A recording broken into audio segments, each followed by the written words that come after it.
Bar for bar album reviews. DMX, Exodus. Exodus is the latest and first posthumous album from the late DMX. The album marked the end of a 9-year gap X took from his last official album, Undisputed, which dropped in 2012. This album was originally intended to be named It's Dark and Hell is Hot Again, mostly to serve as a follow-up and sequel to his debut album, but it was changed after his passing to Exodus. This album was fully completed before DMX passing on April 9th, 2021, and pretty much had every feature locked in and every song was done. According to Swizz Beatz, X wanted to work with others this time around, hence all the features. It does seem a bit strange to have a featured artist on basically every track, but that's what he wanted to do with this album. The only thing that had to be adjusted or switched up after his passing was the Pop Smoke feature, which ended up being used elsewhere for some reason, so they brought in Moneybagg Yo to replace him. This also is a pretty quick listen at just under 40 minutes with 13 tracks. The album starts off with the track That's My Dog featuring The Lox. And what's interesting to note with this track and most others on this album is that DMX does not have the first verse on the track. Instead, here we get a verse from each member of The Lox, which I guess is what Swizz and X were going for. Their inclusion does make a lot of sense though because of their frequent collaborations just over the years. The tone of the song, which is provided by both the production and each of the verses, is pretty solid and paints a picture of just all four of them either in a circle rapping or just kind of walking down the street and letting anyone that looks at them funny know that they got each other's backs. Next we get Bath Salts featuring Jay-Z and Nas, both of whom again we hear before DMX. The whole track is really interesting because the song was originally meant to come out in 2012 and also featured Jadakiss on there as well. So these verses are older for sure.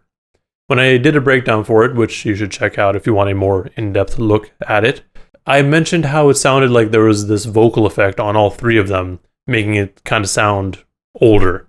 But thinking about it some more, it very well could have been that this is just how it was recorded, especially if it was meant to come out almost 10 years ago. The other thing of note, as I've been listening to it more, is that the vocals seem a little quiet, especially with X's verse, but that could just be me. The song overall is solid though, but I definitely think that Nas and DMX had better performances here. Swizz also did mention something about a remix with Jadakiss on it, so probably his original verse, as well as playing a snippet with a J. Cole verse during the versus battle he just had. So maybe that's coming.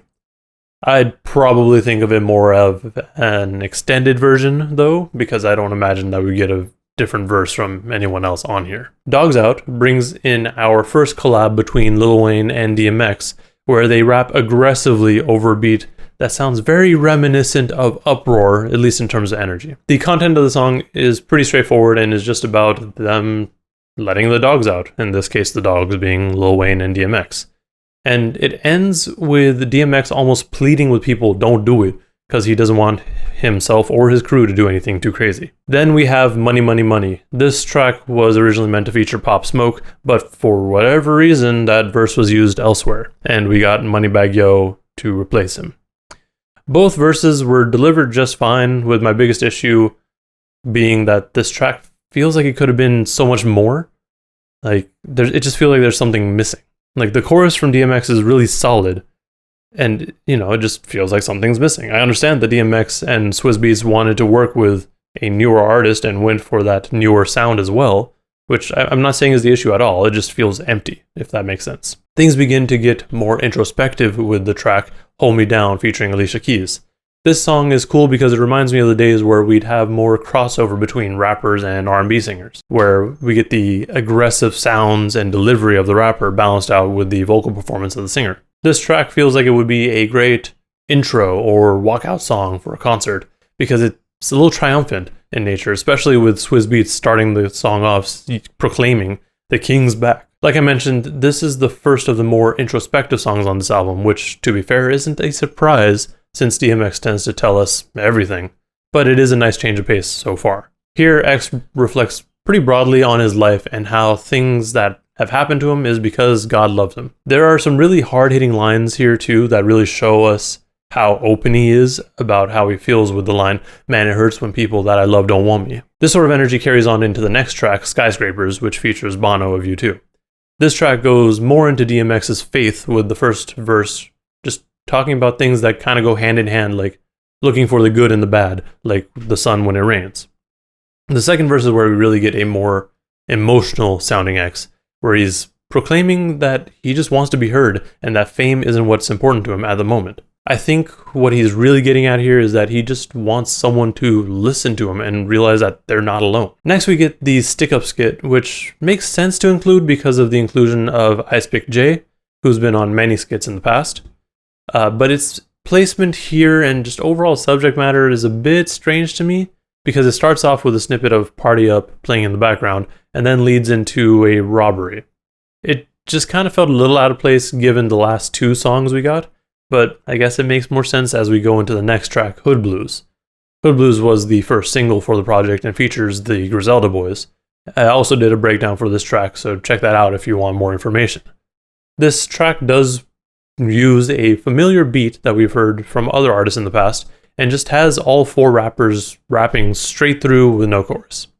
At first, the song felt a bit strange to me, because the production wasn't something that I'd expect any of these guys to really rap on, except for maybe Benny, but it definitely grew on me. Next up, we have Take Control featuring Snoop Dogg, and it samples Sexual Healing by Marvin Gaye. And this track is pretty straightforward in the sense that it's meant to be more of a sex song with both X and Snoop talking about how women want them. I generally don't care for these types of songs, and this is no different, but I understand its appeal, and if you like it, that's dope. As we approach the end of the album, we get to the tracks that I personally couldn't listen to too much because they were pretty damn emotional. Walking in the Rain kicks things off with a prayer from DMX's youngest son, Exodus, and features a verse from Nas as well as a bridge from Denon. Once the song starts, we hear the chorus from DMX, which he delivers so well. X's verse is reminiscent of the one that we got on Skyscrapers in the sense that he's talking about finding the good in the bad, and everything that happens is for a reason. Nas also delivers a really solid verse touching on some of the same things, but it sounds to be more about a particular person and incident rather than just broad and in general. The track also ends with DMX and Exodus singing the chorus, which leads pretty well into the Exodus skit, where we hear Exodus seeing his dad, presumably on TV or maybe the versus battle, and just cheers him on. The final song on this album is Letter to My Son, Call Your Father. This is a track that I could only listen to a handful of times because it's honestly too emotional. The track has him talking to his oldest son, Xavier, and he's using himself as an example for his son to let him know that how things can go and what can happen in life, which ends with him asking Xavier to call his father. It's definitely a song that everyone should listen to, and I'd say is probably the best song on this album, which leads right into Prayer, which was originally performed at one of Kanye's Sunday services. Overall, this album was okay. It's not quite the album that I, as well as others, I'm sure, were expecting. A lot of the complaints that I've seen are some that I share myself, primarily being that we didn't get to hear DMX as much on this project as we would have liked, and that he wasn't the first verse on many of the tracks. To me, this album really does feel like a tribute album rather than a DMX album, if that makes sense.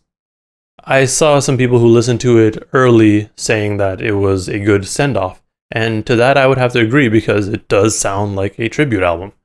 I know DMX wanted all these features and all these songs were done before his passing, but for some reason it still just kind of feels like it was thrown together. My favorite tracks on the album are Dogs Out, That's My Dog, Skyscrapers, Hood Blues, and Letter to My Son. It's crazy to think that X is gone, but as long as his music is around, he'll never truly be gone, I guess. I have heard some people mention that there may be another project coming in the future, but I personally don't know how I feel about that, because there's a possibility that it'll be random verses put to a beat. But we'll just have to wait and see, I guess. That's all I have for this review. Let me know in the comments below what you thought of this album and what your favorite tracks are. Also remember to like and subscribe if you want to see more reviews and content like this. Thank you for watching, and please stay safe out there.